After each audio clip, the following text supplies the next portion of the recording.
Yeah, I can probably make something I'm up that's getting way bored. better. I'm getting bored at home. Okay, guys, we're live. Okay. What do we? So what do you do on a pandemic? Well,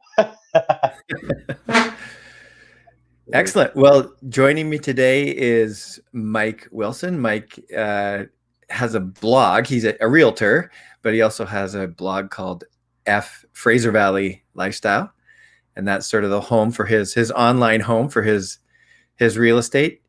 Mike also, if we seem quite familiar, it's because Mike is a good friend and is my sister's partner, and he's a wonderful guy, and he's a great addition to the family. We just love getting to know him, and I actually sprung this interview on him like 10 minutes ago, so he's a good sport as well. totally Yeah. fine. I appreciate that you gave me a thought about me, as we've talked about. Is it? We can always bury this if it doesn't go well. We just bury it.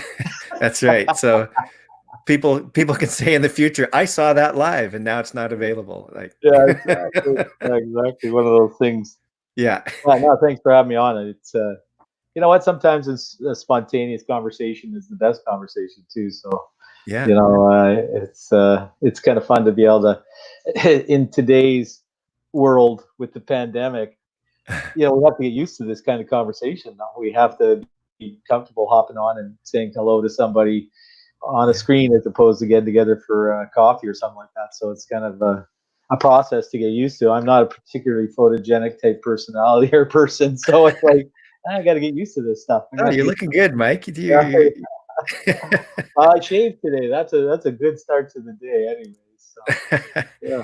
Have you found that you're doing more of this kind of thing than you ever did before? Like What, the video? hopping online with people and talking on videos and stuff? Yeah, I think it's naturally we all have our concerns, and we have obviously some pretty strong mandates about how we're supposed to keep ourselves, apart and being home a lot. So I think for me, it's a necessary evil. I would far prefer get together with friends and clients live, and I think most people would.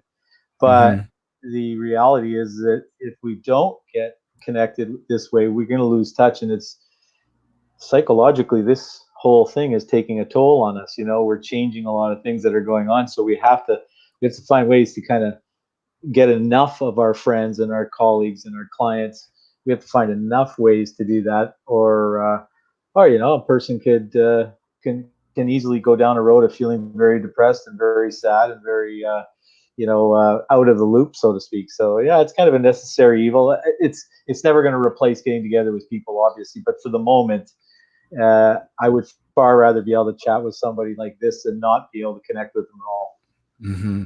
Yeah. Well, interestingly, you had your second grandchild in the midst of this too. What was that like for you? Well, it's anybody that knows me knows that I'm a fairly family-oriented guy. So I'm very close with my two kids. I love them dearly, and as well as the rest of the family. But my daughter has blessed me with a granddaughter, and about 3 years ago. So then the next baby was coming along, which was of course nowadays these kids, they go out there and they find out whether it's a boy or a girl in advance, and so we knew we had a grandson coming. And so it's exciting. I mean, there's been some challenges that led up to it at the very end, but her going to the hospital, the whole scenario for the hospital was very strange. She got to the hospital, and she and her husband got put into the maternity ward, and that's it. They locked them down. He doesn't leave. She doesn't get any visitors. You're not connected at all to that process, probably for 48 hours. I mean, eventually we get the video going when we know what's going on, but they're the two kids, the two people, they're in it together, and that's all they got. So it was very interesting to not be there, because we would have loved to see the little guy right away, but obviously it just wasn't realistic. So I did actually, after the child was born, they were there from I guess the baby was born on a Friday, so on the Sunday they left. But prior to that, not realizing it, my son-in-law was in the hospital. He was starving because there was nothing open and he couldn't go anywhere. So I actually made arrangements and drove over to the hospital with a breakfast in a bag and left it there in the parkade for him. And then I went back with a dinner in a bag and left it there for him. And we stood way far away, and I just asked him a few questions. But so this baby, this little boy that's come into the world, the first grandson for me, this little boy comes into the world at an incredibly volatile moment, and we will never forget that, that arrival. It's kind of like this unique moment in time when the kid can say, I was born in the pandemic. It was pretty, that's something that happened. And the thing is, since then, Rod, Dev and I really isolated, particularly when they first went home, because we couldn't get over to see them unless we really isolated. So we did a lot of isolating, and then we had a couple of brief visits, but we really haven't had a little chance to spend much time with the little guy so far. But Grandpa will show him how to go fishing one day, and he's pretty young yet, so he's just sort of happy to have his mom hugging him and dad hugging him, and he's wonderful, and they're doing well, and they're safe at home. So it is definitely a very unique situation, the way it happened. Yeah. So you and I have been talking for the last few months about real estate, and Sure. I've said to you before, and here we're finally doing it. I would have loved to have just recorded our conversations about the market, and really, I mean, it's an interesting time in the world, but it's also a really interesting time in the real estate market. You've sent me a couple of articles, and it's hard to look into your crystal ball, but why don't you comment on two things, like where are things at right now, like what's happening in the Fraser Valley, at least where we live, and as much as you can, what do you or maybe just what advice do you give people for the future? Because you've been a realtor for a while. You went through 2008, and you've gone through ups and downs in the market, so you can guess a little bit what's gonna happen. So where are we at right now, and where do you think we're going? It's a great question. I mean, I've had some time to sort of, go through the process of what I'm seeing out there statistically, as well as inevitably being in the business for the last 30 some years.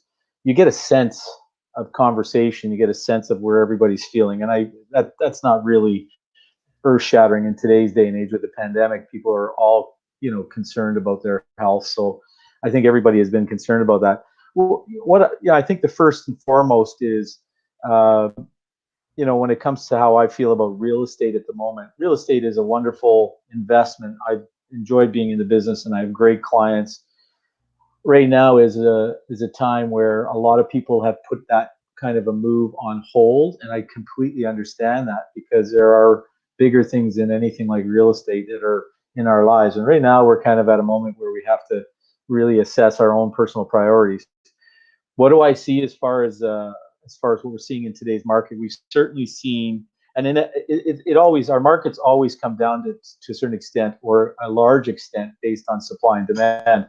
There's lots of different factors that are going to affect our marketplaces, whether it be interest rates, whether it be inflation, whether it be terrorist attacks, and things that can really affect in the temporary. And there's a recovery process that we go through.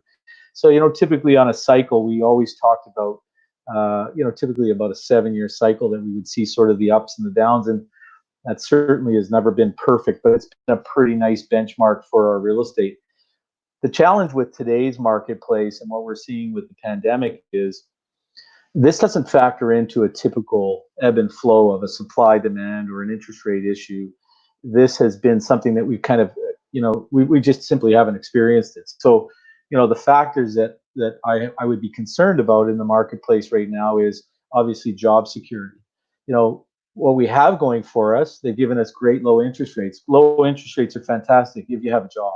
And I think one of the things that is a concern to a huge sector of the marketplace right now is job security.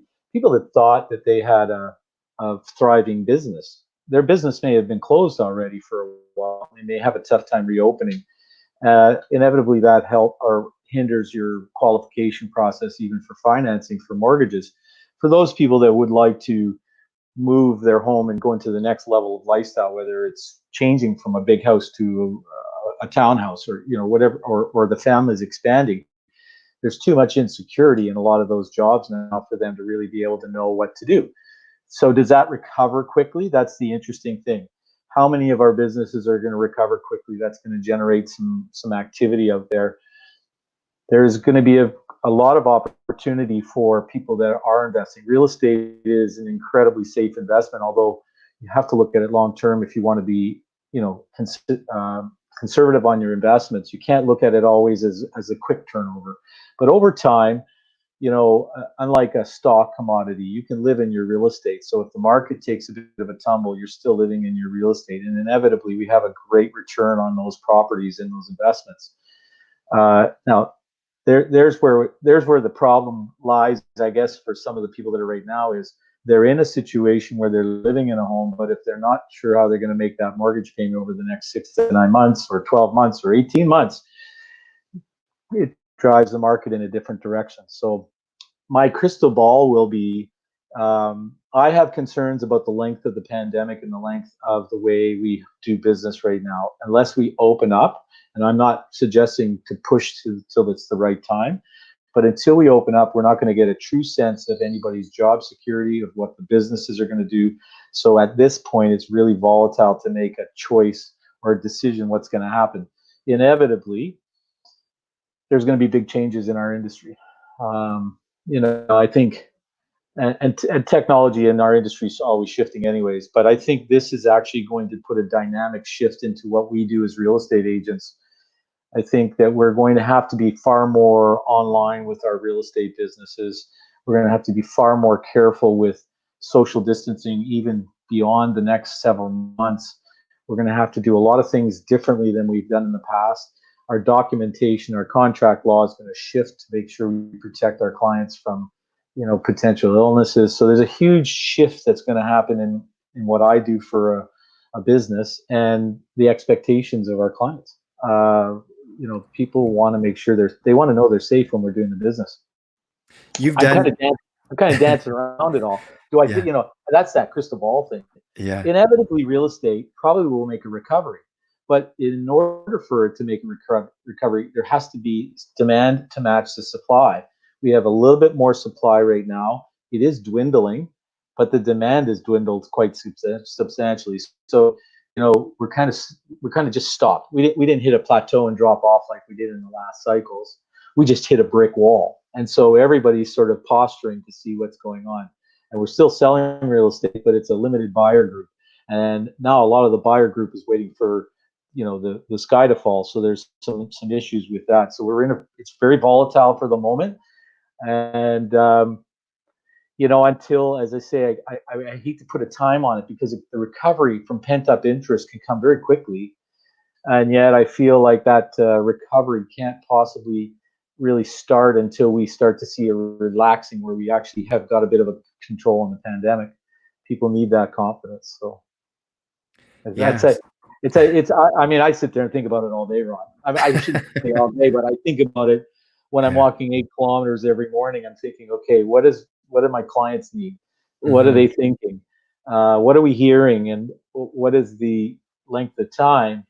And I think we may be at this for a little longer in the pandemic than we'd like to believe, which is probably the biggest reason it's tough to predict how soon real estate's going to shift again. Mm-hmm. Yeah. So from my conversations with you before, I've heard you say like showing houses has been real interesting, gloves and all kinds of stuff, and only 2 people in the home at one time, and so you've been dealing with that. And then maybe another adjustment that you've made is you just don't feel like it's not a time for you to push and say this is where you might typically do in your industry, or are you buying or are you selling, and really pushing buyers and sellers. You don't feel good doing that right now. So those are a couple things I've heard you saying as far as adjustments that you've had to make right now. Yeah, I mean, the adjustments on doing business face to face, or the actual presentation or showing of a listing, I have shifted, and I know a lot of agents have shifted, and I also know the real estate associations have been careful too. Prior to any showings now, so anything that we're showing is minimum 24 hours notice, so that our clients that own the home can be out of the home. The next thing is that I have a waiver form that actually has to be signed by the agent as well as the clients he's showing, to confirm that they've had no illnesses, that they're not sick currently. They have to sign on to that saying they, basically haven't traveled anywhere. Now that's changing, but at the beginning, people were still traveling. So we have that. And the other thing is maximum 2 people coming in at one time, because in real estate, sometimes you can be there for a showing and there's 25 people will show up, and there's no way to keep a home property safe from 25 people milling about. So open houses we're not doing open houses at this stage of the game. It's just too much risk, and minimizing who's going through the property. Even if you've got to go back 2 or 3 times to show different groups, that's fine. And the other thing is making sure when I get to any of my showings, I always have gloves and masks. And then that way, anybody that's coming in is going to be protected, as well as my clients. Mm-hmm. So, that is kind of the new way of doing business. And it's, the open houses is something that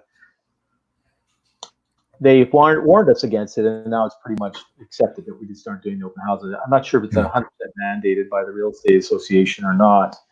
But, again, there's danger for all parties if you're going to have that kind of thing. So, and there's ways to do our business where we don't have to do it through an open house. Sure. There's tons of ways to do it. So, what was the other point we were talking about that you mentioned? So we talked about doing open houses. Oh, and then you just have been taking a different approach to your, sure, just checking in with your clients and seeing how they're doing, kind of, Yeah, I feel even in the busiest times in my business, I always like to just check in on a personal level with my clients, and I've maintained my business on a personal level with most of my clients. So, for me, it's not ever been a case where I've had a numbers game where I identify the client by a number. I've always been able to contact my clients and have a good relationship. I know I like them. Maybe they don't like me all the time. I don't know. But, the fact is I've always felt like checking in. So my point of time right now is to just check in with them, make sure that their mental health, that they're physically healthy, and make sure they know that if there's something that I can do to help them, reach out. We can do that. It's more, it's on a personal level, obviously far more. And, when I say that, I don't reach out to 1,000 people.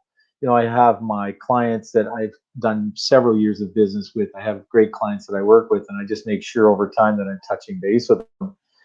And the other thing is, and Rod, you've been in this conversation before too, and you're helping me with this, is really, this is a great time for us to be supportive of our community, our business community, as much as we can, which is, how do we support small business? The businesses that we don't want to wake up one day and see boarded up. How do we encourage people to do that? And so I think you and I are spending some energy talking about it. And a lot of times now I'm starting to pop into local businesses just to say, hey, how are you?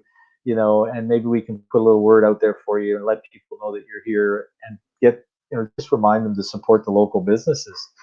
And that's pretty rewarding. I had some meetings today. I went into a local home hardware store, and the owners have owned it for 33 years. And we started having a little bit of a conversation. And I said, we're trying to put a little shout out to our local businesses, and they were thrilled. And you realize that that's what it's kind of all about, that stuff. I mean, real estate transactions are great, but really at the end of the day, it's a much bigger thing than that. It's relationships with our local people and that. So on the soapbox, I want to see people support our local businesses. I think the Home Depots, the Walmarts, they're always going to be there. It's the people that have put in 30 years in their own community that you want to support. It's the coffee shops that have the suites that are there for you. We want to make sure we're supporting them. Not to say that the other businesses aren't important to us, but they're going to weather the storm a lot differently than our local businesses, who are probably, every month is probably an adventure for them right now. They're going home and trying to figure out how they're going to pay that bill. So right now, that's a lot of the focus, is how are you to my clients, and also just making sure I pop into the businesses, and if I can put a shout out to some of the local businesses, which we're doing on our blogs. It's a great feeling. It's the one way to give back right now, and not feel like you're kind of stalled. It's kind of a bonus gift that we get by being able to get out there to our community. So it's good. I like it. Yeah. I was telling Mike earlier today that I was encouraged to see on his Facebook page on Fraser Valley Lifestyle that our most popular your most popular post in the last few months was one about local business. So, Sure. we have friends who own businesses, and then like you say, like I share your passion. I small business owners have always been my hero. If you've ever tried to start a business, you realize Oh, that what goes into it, and as a realtor, you are a small business owner. It takes a lot of guts, it takes a lot of courage, it takes a ton of work, and yeah, foolishness. yeah. What's And that? I'm part of a lot of foolishness. Yeah. I'm part of a small business networking, TRBN, and Hmm. that is small business. And I'm listening to the conversations. I feel pretty lucky. My business may stop, but it will get going in some capacity. Some of those small business owners who've worked years and years and years on small margins, they're not sure whether they can weather the storm. So talking about small business, I have the utmost respect for them having, just having the tenacity to go out there and get up every day and try to figure out how they're going to make this work. It's so true. There were a couple, I told you this before, there were a couple businesses in our local complex here that shut down like right away the first week. And who knows what's going on there. I think there's some other Yeah. things going on behind the scenes, but still it's sad and it's concerning to see that, because there's probably between those two places, even though they're small places, probably 10 or 15 jobs that are gone. And then who knows what's going on with the business owners and what sort of stress and stuff that they're Oh yeah. going through. So, And look, I mean, small business is small business because the reason the small business people owners, their margins of success are, we know they're not easy. It has to be a passion. In most cases, a successful small business entrepreneur makes it out of passion. It's not because they're printing money or rolling a press full of money. There's huge passion goes into it. But if you take away that little slight margin that allows them to keep going the next month, we made a little bit this month, we had some good sales, or some good things were happening. That margin is pretty small, and we take that margin away, and despair could probably switch in pretty quickly on that. It's really realizing there is no safety net. And listen, Rod, I mean, I am evaluating my business right now, like everybody is, and I'm saying, wow, I didn't expect that. And so, we typically, I would think a lot of people are actually evaluating it. And how do you insulate against something like this as a business owner? How do you insulate against this kind of a strange occurrence? It's pretty hard to insulate it on the first time, but we better learn, because it may not be the last time. And I think, a great quote we've both bantered back a little bit about is, we are all in the same storm.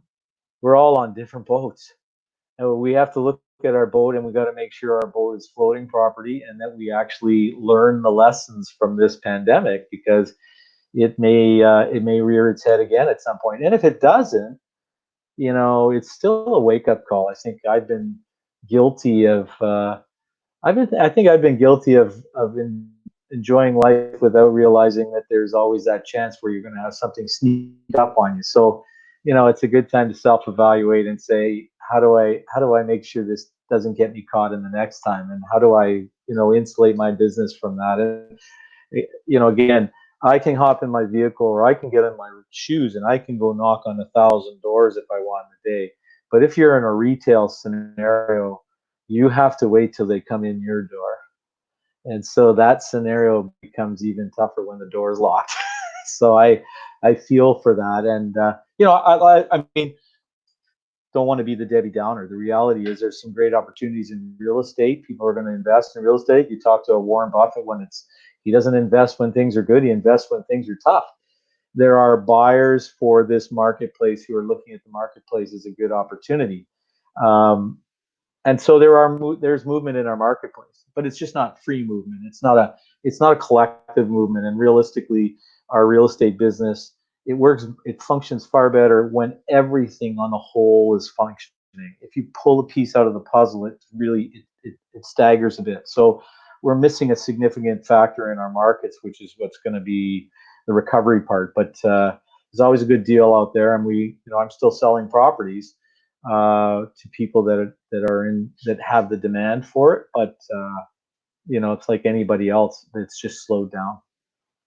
That was the crazy thing in 2008. It's just, the recession was mostly in the US. Of course, it affected us, but we weren't having the same sort of mortgage issues up here as they were in the US. But the real estate market still took a dive up here because of what was going on down there. Like when you said you just pull out one piece and it can affect.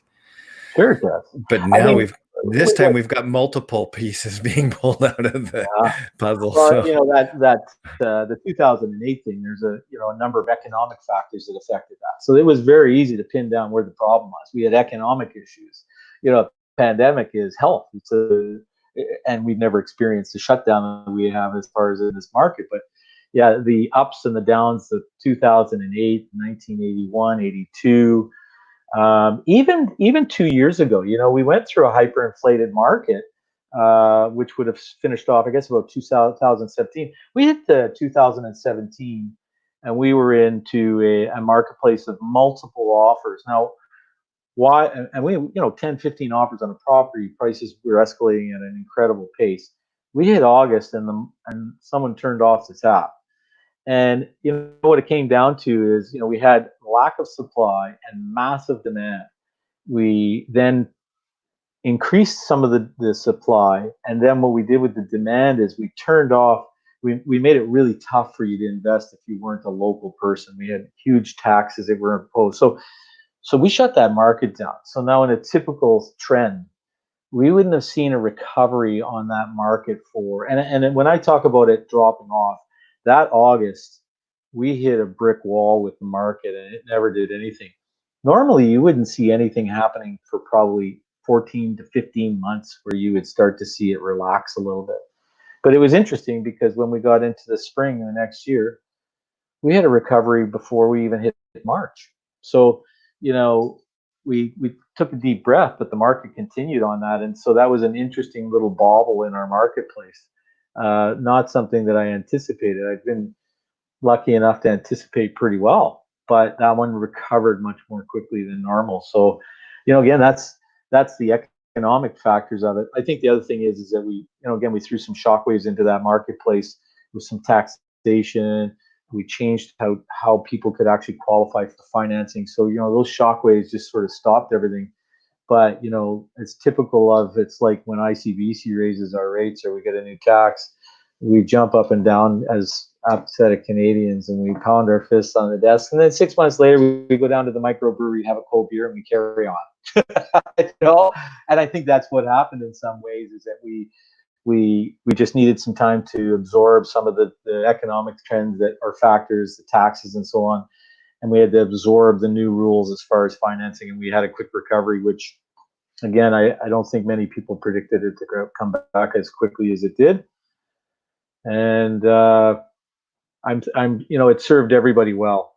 We balanced out the marketplace, so it wasn't a case where all buyers were winning or all sellers were winning. We had a little bit more of a cohesive market. And then, as I say, get into the pandemic. January, February it was actually a pretty active January through March this year, which normally we see sort of late February, we start to see sort of the rumblings of a marketplace. Usually in January, the visa bills from Christmas are being paid and people are hunkered down in the bad weather. But anyways, we had a pretty strong start to the marketplace. And then, of course, you got to the second week of March, and if you look at the statistics, you'd think that you're talking about a different decade. That it just stopped. And so, I mean, there's no great explanation. It's just it's a sad time, and it's a very important time for me, and I'm sure other people, to sort of take a look at things and realize that as much as we think we have control, Mother Nature just wanted to send us a little message that it's not always in our control. Even statistics, interest rates, it's not all about that, right? Yeah. So, So I wanted to wrap up by asking you 3 quick questions. You can answer them on a business level, personal level, whatever level you want. Sure. The first one is, there something, because of this pandemic and what we're going through that you found that you're having to let go of? Let go of. Mm-hmm. Actually, as much as let go of, I mean, for business wise, are we speaking now? Either one, whatever comes to mind, business or personal. Yeah. Well, I'd reverse the question as opposed to let go of. I'm needing to embrace something that I've never embraced before. Okay. Uh, and it's technology. I've always been Uh, a person in the business, and I've always, worked and had people sort of in the background working to make sure that technology doesn't, I don't get left behind. I am trying to embrace a little bit more of the technology. I realize that the new norm will be technology. I may not have the personal interactions that I've had, and it may not be for a while, and it may not come back at all. So I'm trying to embrace that. And so I guess the rebound of that is that I realize that how I've done my business may not exist anymore. We may have to make some substantial shifts in it. So I'm getting to the point where I'm comfortable realizing, rather than just sort of waiting for this to come to an end and then back to business as usual, I'm realizing, maybe business as usual is going to be a little different. So those sort of go together. Yeah. what are you sort of just waiting for? Like on Sunday, we asked the question, what are you going to do when this is all over? But that's one way to look at it. But is there something you find you're just okay with, just sort of in that liminal middle space of waiting? Yeah. I had a great routine in my life Mm. prior to this. And, I'm feeling like I'm sort of in limbo with that right now, trying to create new routine in my life. Um, what am I looking forward to, so to speak?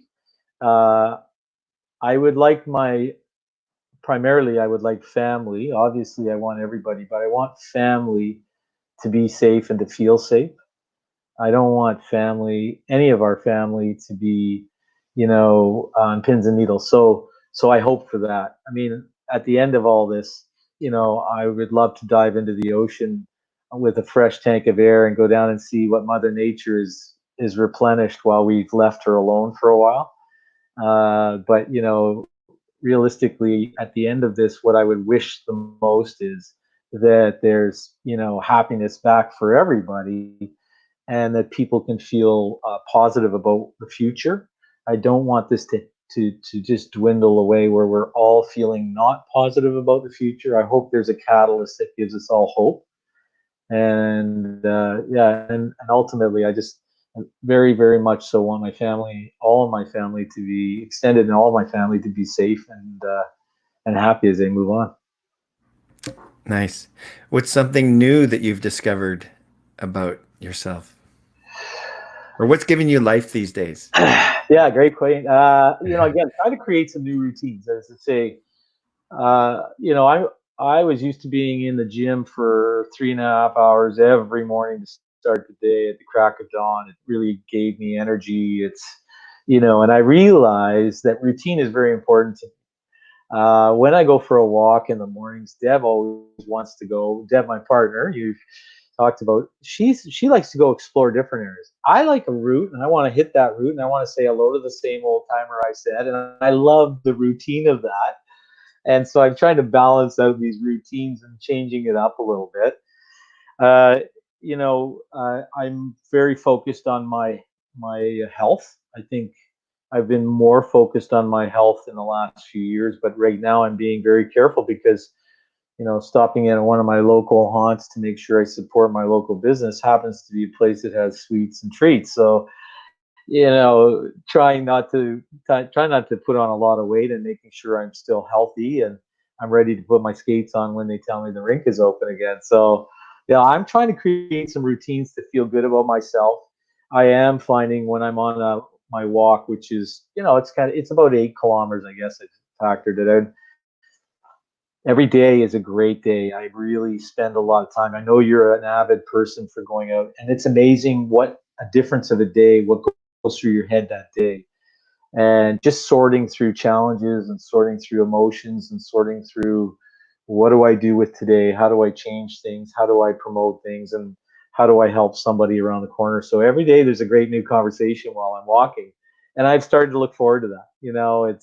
It's a meditation without being a meditation, and so I enjoy that. I am enjoying that, and it is it does make me feel like I'm at least putting in some effort for my health, and I've enjoyed that thoroughly. And so for me, routine is, I'd like to get back to some routines, and fill my day with fill my day. I've always preferred to have a full day as opposed to little tricklings of things. And so getting into a routine where I can fill my day and really feel like I've accomplished a lot. I'm looking forward to getting back to a little bit more of that, I think. Yeah. Cool. How Yeah, I about can you? really. How about me? Well, it's interesting. Like, I have the same, I kind of walk the same route every morning as well. And there's Yeah. been a guy that he stands on the bridge every morning and people stop and talk to him, and he has dog biscuits. Oh, And so people who walk their dogs, these dogs know that he's there, and it creates quite a bit of excitement, and they run up to him, and he just stands there and has conversations with people. And so this morning I see him. It's the first time I've seen him since the shutdown. He's standing on the bridge, and he says there's an eagle out there diving is trying to catch a bird actually. oh, And so, anyways, it was the first time I've seen him in a long time. But I really enjoy that too, seeing some of the same regulars, even if it's just a hello. And yeah. yeah, it's kind of fun. It does bring a spark of joy to the beginning of my Yeah, day. Yeah, normalcy. It feels almost like, oh, okay, well, the stars are okay. Like I see the same guy. It's yeah. interesting. Obviously, I walk out at White Rock, and so I walk along the beach. Somebody's got this tiny little dinghy. He's anchored out in the middle of the bay. Well, I look forward to seeing the dinghy. Well, why? I have no idea. But it's like, oh, okay, it's the stars are okay. It's all good. The dinghy's still out there. And you look for whales, and you look for all these people, and as I say, it's just like you say, there's some characters, and we're starting to actually look at each other and look forward to each other's hello in the morning, which is again good for me. Routine. I realize that routine is important to me. Yeah, yeah, for sure. So I have another funny one I think you'd appreciate. There's a group of ladies that walk together. And since there's been social distancing, instead of walking beside each other, they walk in a row. And so okay. they all say hi to me. So it's hi, good Oh, that's morning, good awesome. morning, like 4 or 5 hellos in a row. It's quite cute. Well, and funny enough, like when we're walking in White Rock, normally this time of the year in White Rock, I mean, I'm walking on the road because, of course, the beach is all blocked off. But when someone's coming towards you, I walking out in the middle lane, walking, giving them 6 feet in the middle of the lane. Well, there's no cars coming, and that's in White Rock, and it's quite strange to go out in the middle of the lane and give everybody a wide berth. And overall, I think people are really good about it. But again, it's kind of fun to run into the same characters, and hello, and not everybody says hello. There's some people that are deeper in meditation than I am. So yeah, Cool.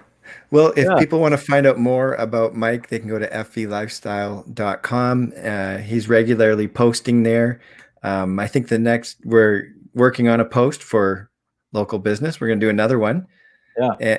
And I think we're going to do a wedding post. What have weddings been like during COVID-19? That should be up probably on Thursday. And once a month or so, Mike is also giving an update and some of his thoughts on real estate there too. So if you're wondering what's going on in the real estate market, you can tell by our conversation that Mike has a handle on what's going on. So if you want to stay updated as far as your real estate is concerned, that's a Yeah, I'm not sure. Did I say anything that actually sounded like it was cohesive or not, or were we just chatting away there, Ron? Yeah, you know what? I think lots of great things are going to come our way. It's just we got to chart our way through these troubled waters, and I think we all have to be respectful and resourceful, respectful, and sensitive to everybody being on their own little boat. yeah. Yeah. Great. Well, Ron, thanks. Yeah, I thanks for appreciate you having me on. I love chatting with you, and yeah.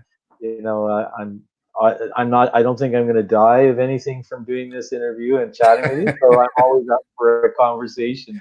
Great. Well, we'll have to do it again. And I appreciate you taking the time and doing it last minute. It's been My fun. pleasure. Yeah, that's my pleasure. Thanks, Rod. Okay. Take Take care. care. Bye bye. Bye.